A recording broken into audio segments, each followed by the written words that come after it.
Koivukylän terveysasemalla istuu mummoja, jotka odottaa. Aulahuoneen kello lyö jo 2, eikä vieläkään ole aikaa. On hoitajia, lääkäreitä, mutta miksi meitä ei käy kukaan katsomassa tai sano mitään?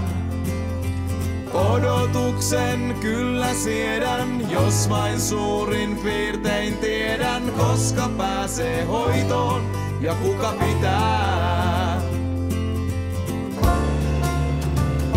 huolen minusta.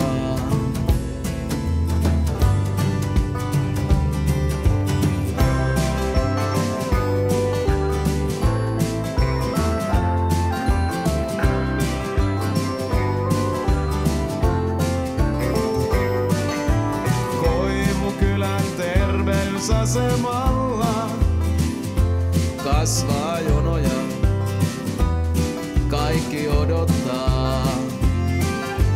Aulahuoneen kello lyö jo 4, eikä vieläkään ole aikaa.